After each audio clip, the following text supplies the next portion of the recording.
In the matter of Michael Mishaan, I pronounced that correctly. Please step forward. May we please have appearances of counsel? H-I-E-C-H-I-N, last is Deputy Ethics Counsel on behalf of the Office of Attorney Ethics. Kim Ringwood from the Ringwood Law Firm. Mr. Mishaan, you'll have an opportunity, because this is a disbarment matter, to address the court after your attorney if you would like, and you can consult with Ms. Ringler before. Very well. Ms. Kim.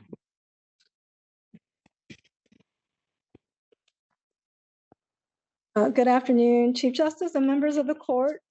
Before this court is a unanimous recommendation from the Disciplinary Review Board that respondent Michael A. Mishaan be disbarred for his knowing misappropriation of escrow funds in accordance with In re Wilson, In re Hollendonner, and In re Wade.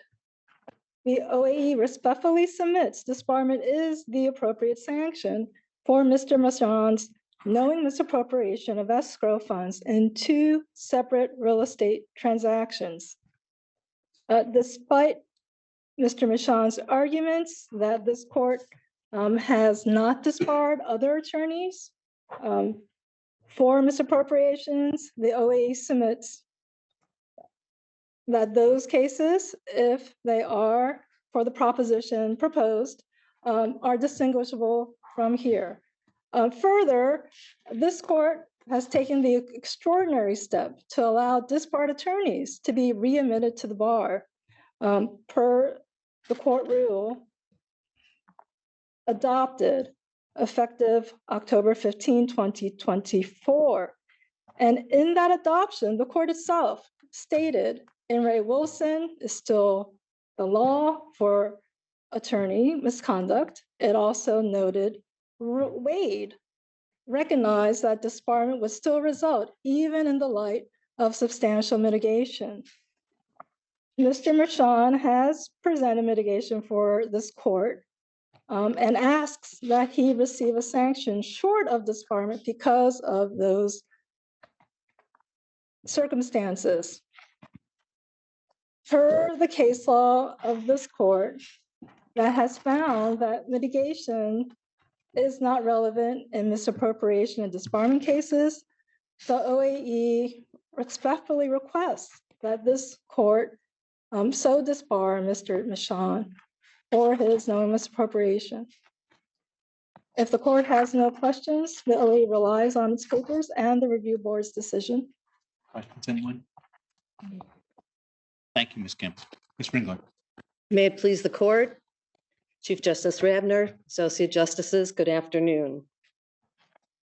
There's a great deal of agreement between the presenter, the Office of Attorney Ethics, and the respondent in this matter.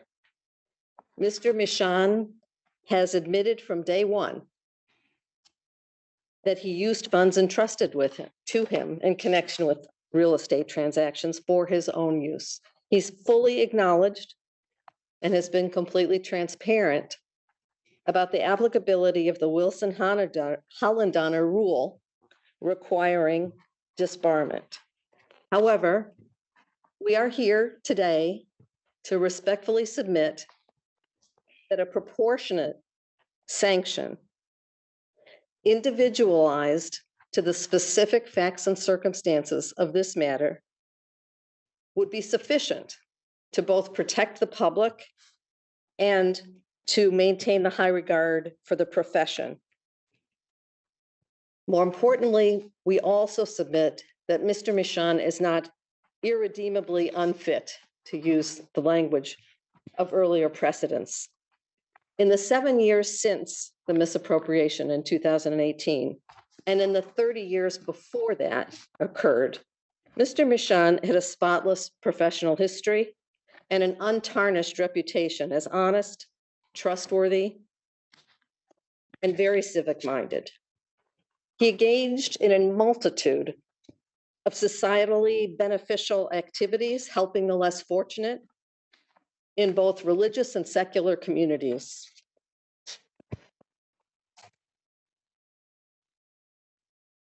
He was an instrumental part of saving thousands of targeted Syrian Jewish people from Syria, working with then President Bush, the first President Bush, to successfully arrange for their immigration to the United States. Those immigrants and their children are forever in his debt, as the mitigation letters and testimony at the hearing established. Mr. Mishaan's case also presents numerous additional mitigating factors: the extraordinary level of cooperation, acceptance of responsibility for his actions, the absence of any injury to anyone without excusing his conduct and acknowledging there was a risk.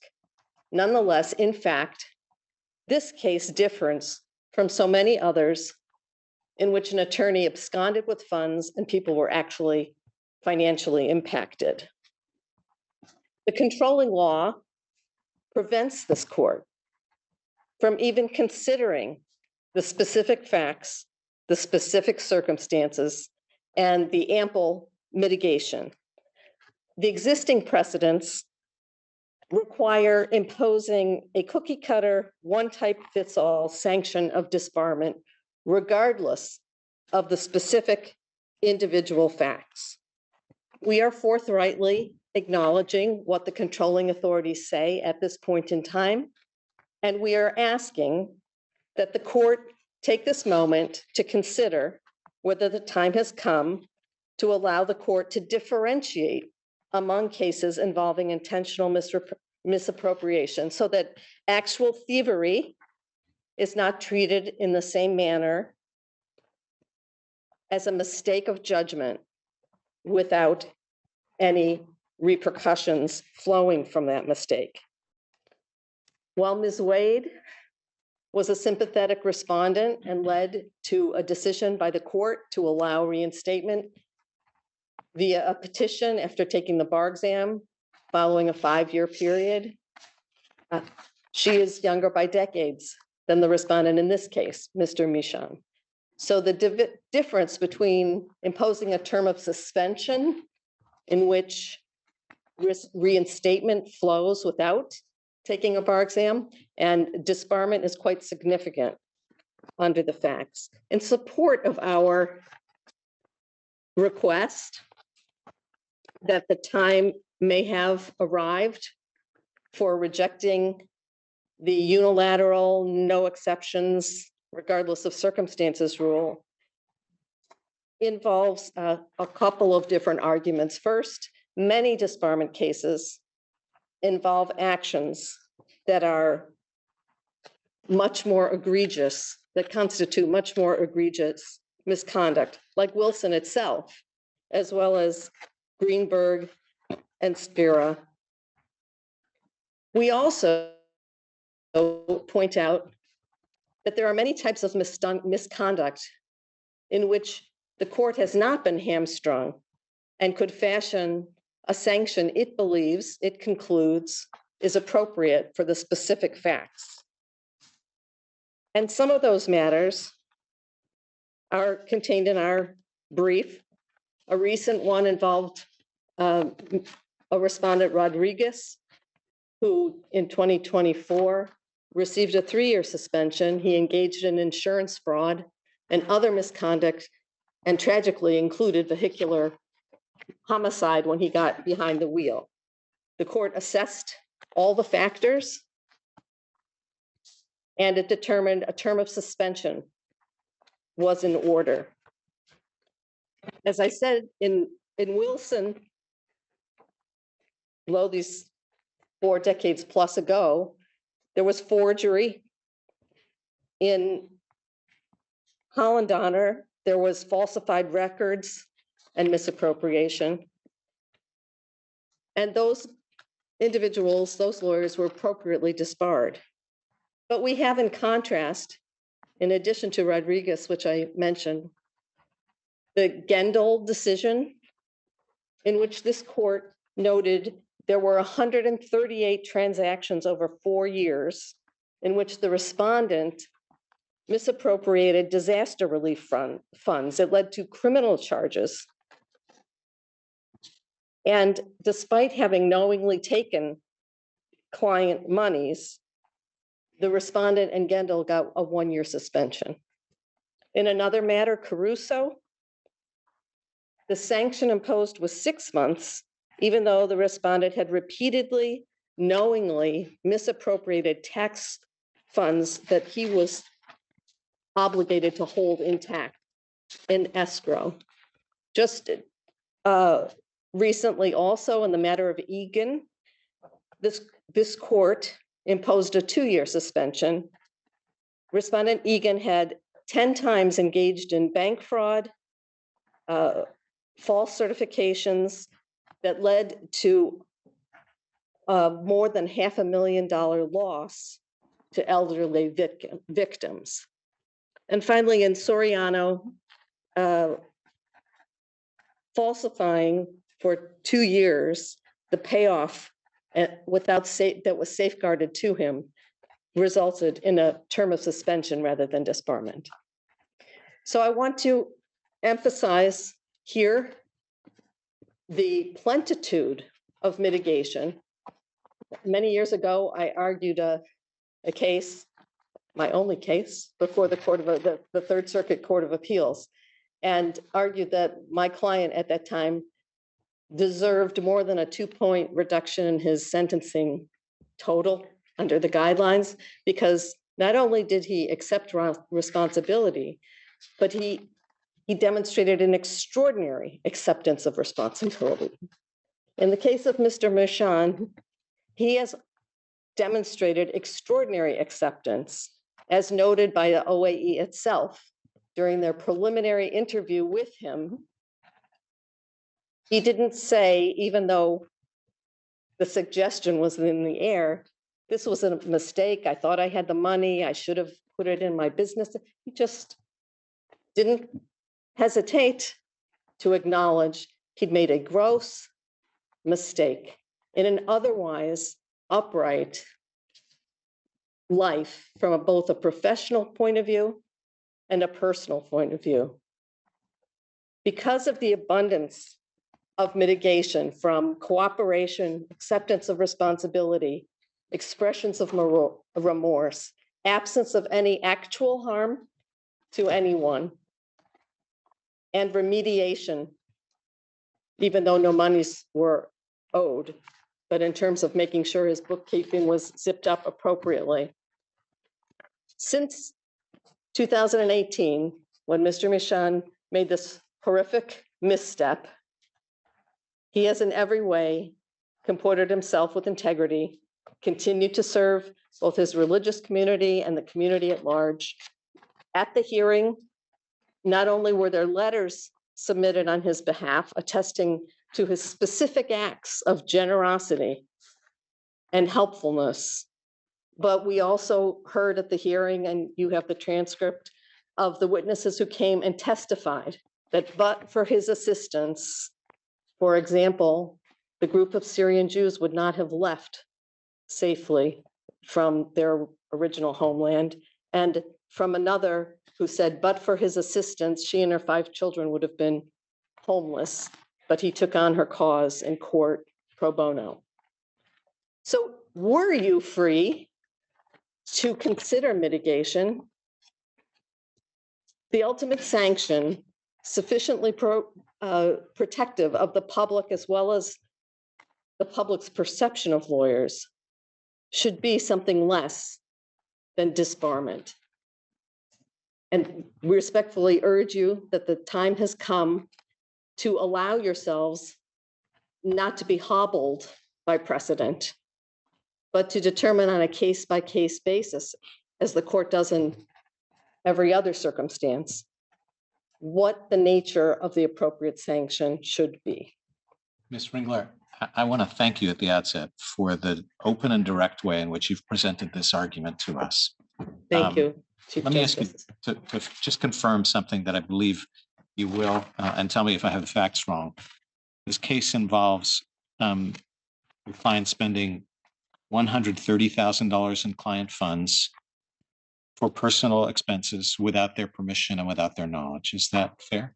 It is fair, and he's never disputed that. We did have testimony around the use of the funds, that all of the players, the buyers and the sellers, had they been asked, would have consented to a loan, but that is not part of the record, and that was not sought. It was, yes. Please, I'm sorry. Mr. Mishaan has freely admitted, and to use the technical term, he acted like a dolt. He was stupid and lazy in using that money rather than using other money that he might have had on hand. So you're now here quite candidly asking that we reverse Wilson, that we change the bright line rule that exists in Wilson, the very argument that the court heard several years ago in Wade, which it declined to do, even as you say, given how sympathetic Ms. Wade was, and instead created a pathway back for lawyers. Can you address this directly? Clients put their trust in lawyers when they give them large sums of money, as took place here. And that trust is violated when an attorney treats their money as though it is the attorney's. Will the public understand that you can get a modest punishment for taking substantial amounts of client funds and putting them at risk? Once you take them, there are no guarantees that they're coming back. Our view, Chief Justice, is yes. There are a host of awful misconduct that has resulted in substantial terms of suspension. Suspension is no joke. It's a serious sanction.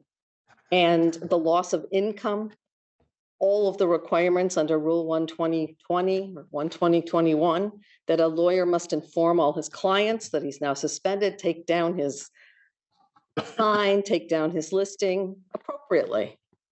No one's arguing that Mr. Mishaan or any other lawyer who misappropriates monies entrusted to him should get a pass. There are many things, there are many reasons why individuals come before this court after the DRB has reached its conclusions.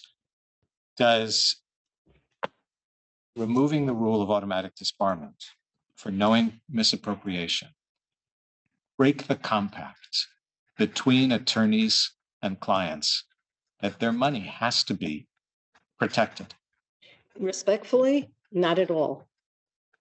We are on the same page, 100%, that money entrusted to a lawyer, that lawyer is a fiduciary, and those funds should be treated as sacrosanct. Where we differ is in the case of a real malevolent thief who takes the money and goes to Bimini or has some other medical problem or gambling problem or drug problem and spends it and the whole thing explodes. We trust that the public will understand the difference and the gradations of wrongdoing. Does it matter to the client? And I'll stop at this. Does it matter to the client whether the motives, what the nature of the attorney's motives are when the attorney took a substantial amount of their hard-earned money?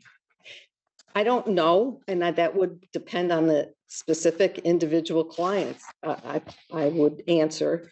However, clients do know the difference between losing their money and not ever knowing it was misused and then returned. And clients know the difference between a relationship that's founded on respect and trust that has been breached with parameters around it, not excusing or minimizing the breach, but a breach that's circumscribed, as opposed to a pattern of fraud or a pattern of misrepresentation or a pattern of fraudulent submissions. So if the public's regard for the legal profession is paramount in your minds, laudably, the state of the law already takes into account that the public understands that someone who had a alcohol abuse problem, drove while their license was suspended, was driving drunk and killed somebody, that person, that respondent, disregarded the law, disregarded a host of his obligations as a lawyer, but nonetheless did not get disbarred because the court looked at the whole person and every aspect of their character, their challenges, and so on. Mr. Mishaan is not asking for sympathy. He has been very harsh on himself, appropriately so.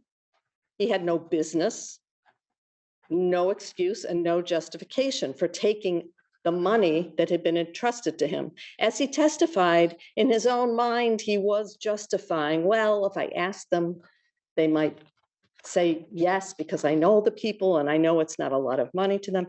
He testified that he knew he had the money to repay it at any point in time, but he knew for sure he would have the money back before the closings, and he anticipated the closing. A lot of internal rationalizing that when he came to his senses, he was the first to chastise himself and say, what was I thinking? This is unacceptable, and I should never have done this. Again, we are all on the same page. He made a dreadful, awful mistake, and he breached the trust of not just clients, but the other parties to the transaction who entrusted him as a lawyer with their monies. But our respectful argument today is that the cookie cutter, no exceptions, no differentiation rule prohibits the court from taking a look at all of the circumstances and all of the facts present. And when you have someone who's practiced 37 years and something comes up in a random audit and otherwise most likely would have not been detected because there was no actual harm, and a person who is, in addition to raising a family and working, found time to help out in very significant ways over the period of his life, that person merits a full look. Could you still disbar a person like that? You have the authority, you have the power, and you might conclude that the lapse and the breach is so dreadful that there's no coming back. But you mentioned age as a factor in discussing the Wade rule. Tell us why we should, obviously, Wade imposes some significant hurdles to reinstatement. And it also allows for the process that it requires and a very serious look at where the individual is at the time of reinstatement, and also requires the bar to be passed. Why should the court consider age in the sense of, gee, that's a lot to ask of a person to go through the Wade process at a more senior level of their years of practice? I appreciate your question, Justice Patterson, and it's a practical consideration. I know what the mandatory retirement age is, so I know I'm older than all of the sitting justices, and I can tell you that at a certain point in time, things do become more difficult as a practical matter. Is there a legal argument that I'm weaving and proposing to you that if a respondent is over 60 or 65, they should be cut a break?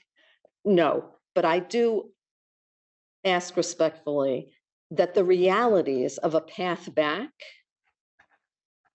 are much more arduous if a lawyer is disbarred. Now, Is that because of the bar exam? It's because of the bar exam, and it's also there's a likely hearing, and there's a demonstration of there are many requirements. Right, but if we're talking about an offense, a Wilson offense. Yes. Leaving aside for the moment the bar exam, reinstatement is a very big deal.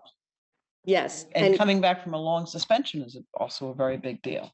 And even with a 3 or 4 or 5 year suspension, the process is, I won't say short-circuited, because in any event, I have clients where we've submitted the paperwork on a USB because the years of tax returns that have to be submitted and the affidavits that have to accompany a petition for reinstatement can be quite voluminous.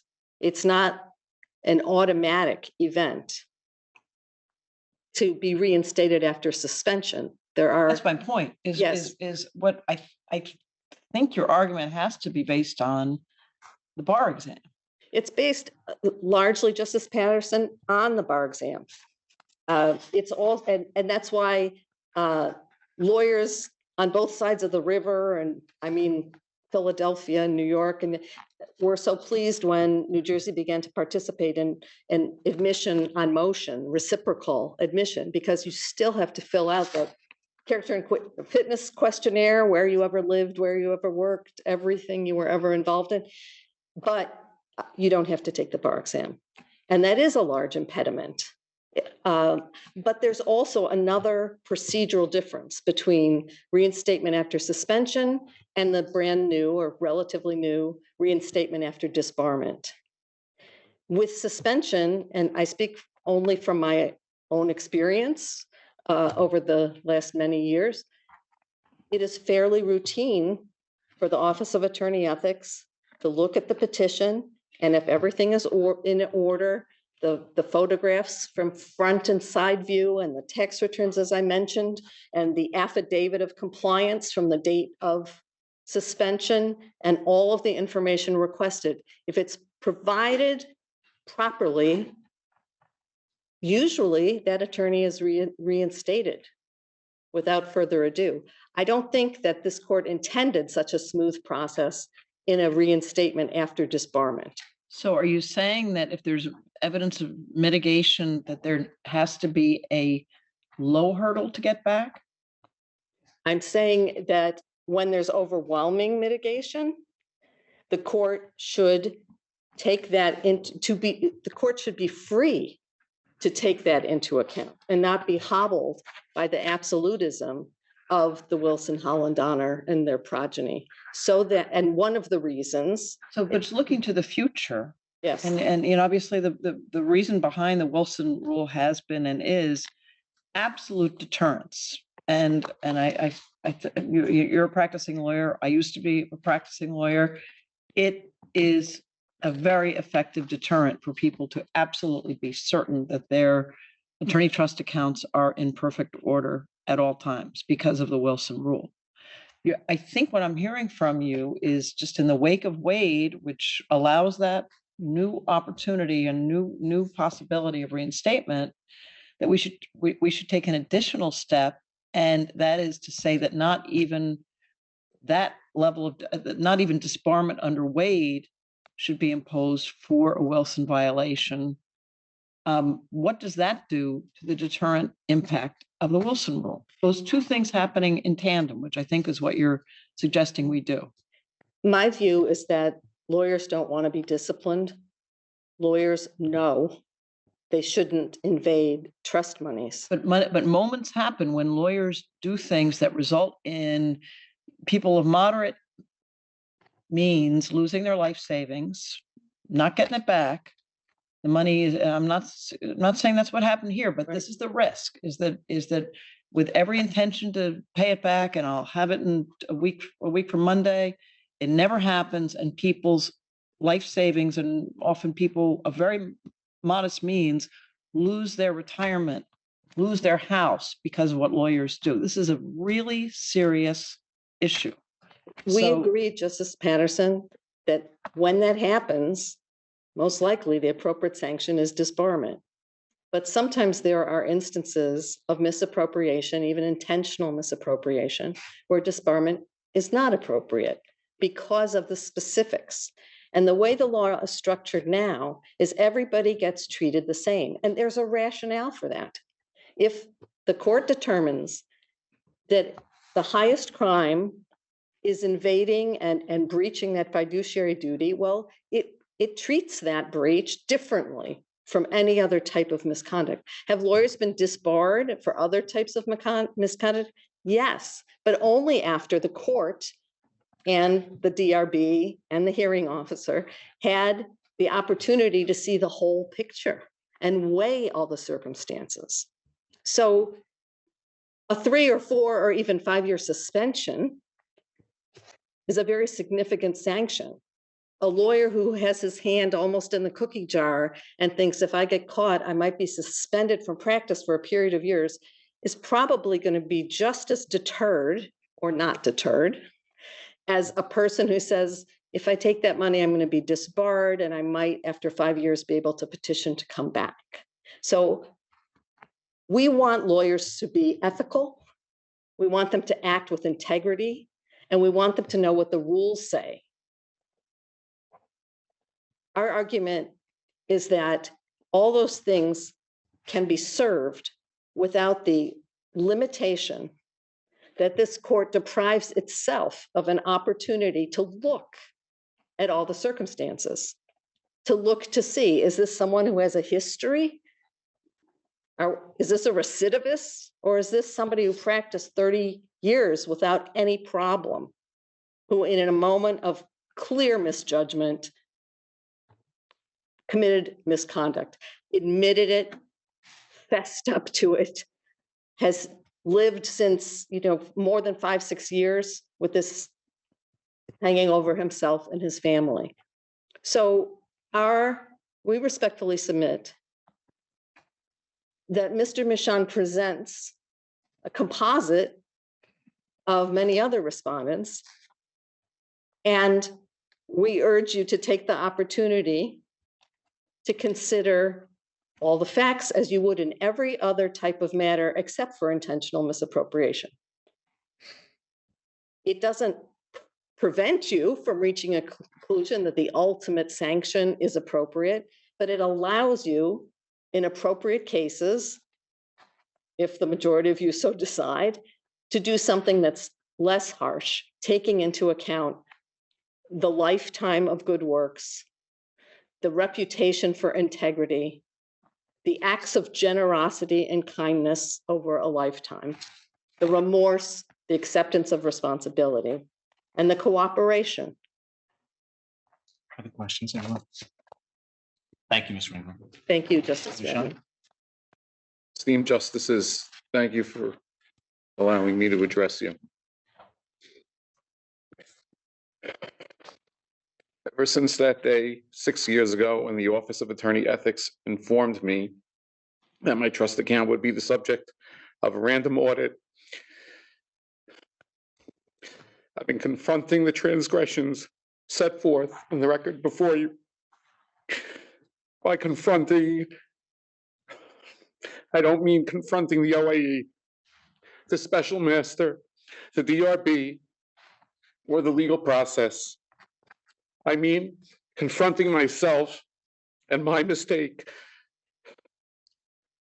my identity not only as an attorney, but as a person of faith, as a community leader, as a father, and as of 9 months ago, a grandfather.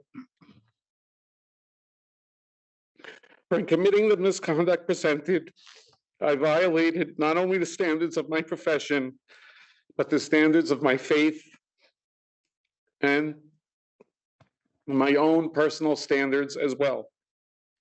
Even before this court granted me the privilege of practicing law some 37 years ago, I set out from humble beginnings to build a life and a family by conducting my affairs with honesty and integrity.